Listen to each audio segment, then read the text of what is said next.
Ayan, for today's videos, ayan, may gagawin tayo sa aking mga gymnos. Ayan, pakita ko muna silang lahat at nagagandahan sila. Ayan, sobrang gaganda nila. Today is may gagawin tayo sa kanila. Ayan, ayan silang lahat. At ang gagawin natin is maglalagay ako ng fertilizer. Ayan. This is Osmocote slow release fertilizer, ayan, para mas maging healthy sila. Then ayan, lagyan natin sila isa-isa. Meron na akong paminta dyan, tapos gold na paminta, char. Ayan, ayan, dalawa na ipaminta natin, gold social, may gold tayong paminta, char, ayan, Osmocote yan. Then yung black is aqua soil for toppings. Ayan, lalagyan natin sila ng Osmocote para mas maging healthy at mas lumaki sila. Ayan, ito is magti 3 weeks pa lang nakatanim. Then minois ko nung 2 weeks na sila. Ayan, today is lalagyan naman natin sila ng fertilizer para mas gumanda sila. Ngayon lang ako naglagay ng fertilizer sa aking mga gymnos. Ayan, try natin kung mas magiging maganda o magiging healthy sila. Itong batch na to is bigay sa akin ni Ate Cor Christy Vlog. Ayan, at napalaki ko naman sila ng maayos at wala pa sa kanilang namamaalam. Then ayan, lagyan natin sila ng fertilizer para mas gumanda, mas maging healthy at mas lumaki sila. Ayan, then ayan, may gold na silang paminta. Ayan, ang ganda tingnan, parang design din ayan. At samahan nyo akong maglagay ng fertilizer sa kanila. Ayan, at ang gaganda ng color nila, diba? Ayan, sobrang gaganda nila. Ayan, ayan ang ating nalagyan. Then 14 pieces ito. Ayan, yung batch na ito, 14 pieces. Nailipat ko na sila, mas maganda silang tingnan ng isa-isa kaysa yung pinagtamnan kong nasa palanggana, kasi nga medyo din, 'di ba? Mahal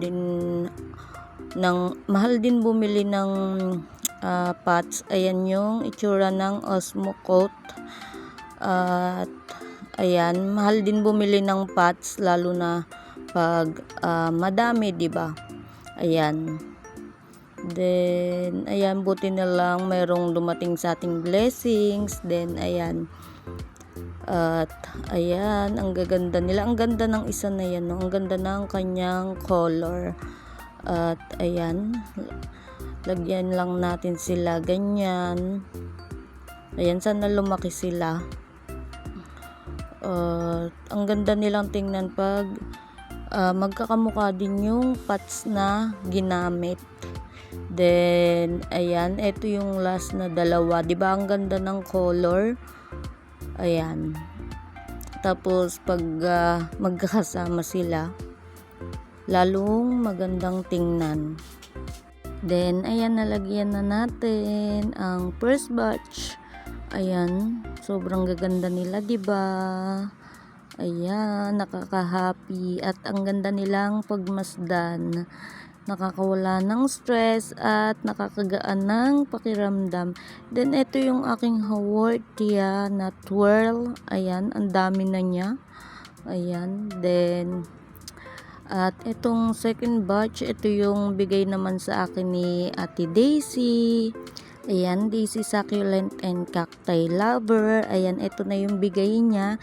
At lalagyan ko din ng Osmocote. Ayan, para lahat sila is meron. Ang ganda, parang naging design din yung Osmocote.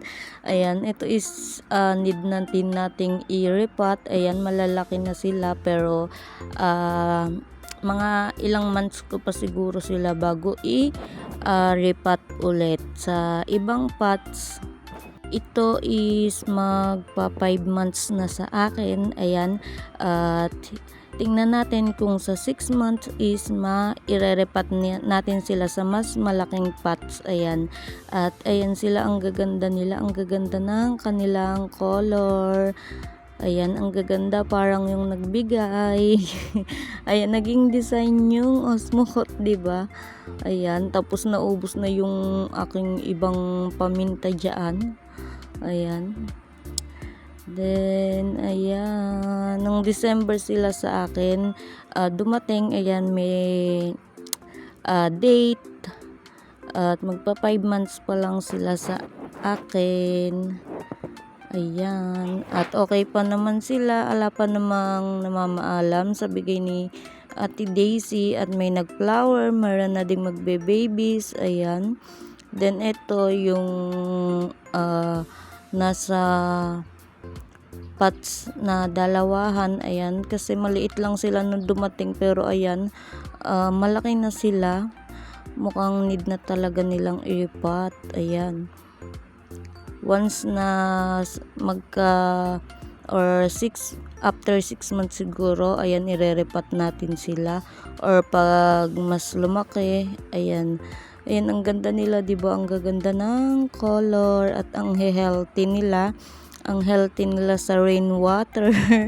Ayan, at sa poso. Ayan, lalo silang lumaki. Then, ayan, nag-iipon ako ng rainwater at nag-uulan na. Ayan, marami tayong maiipon para may pandilig tayo sa kanila. Then, ayan, ito, lagyan din natin sila. At, ayan, ito ang ating Osmocote. Ayan. At sayang naman yung mga nalaglag, kuhanin natin. Ayan. Ayan, sayang.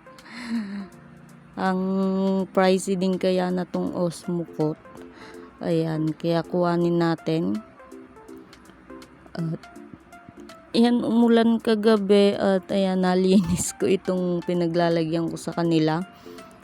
At ang ganda nilang tingnan dito. Ito is yung wheelbarrow ko. Ayan, yan yung pinatungan ko sa kanila. Then, ayan na. Nakapaglagay na tayo. Ito ding maliliit. Lagyan natin para lumaki sila. At ayan, nakapaglagay na tayo ng Osmocote sa aking mga gymnos. Ayan. At ang ganda nila, 'di ba? Ayan, may babies. Ayan, nakagawa na tayo sa ating mini garden. Ayan, ang ganda nila. Oh, ayan, oh, naging design yung Osmocote. 'Di ba? Parang design gumandang tingnan. At ayan na sila. Ang gaganda. Ayan guys, ang aking ma-share sa inyo for today's videos. Thank you for watching.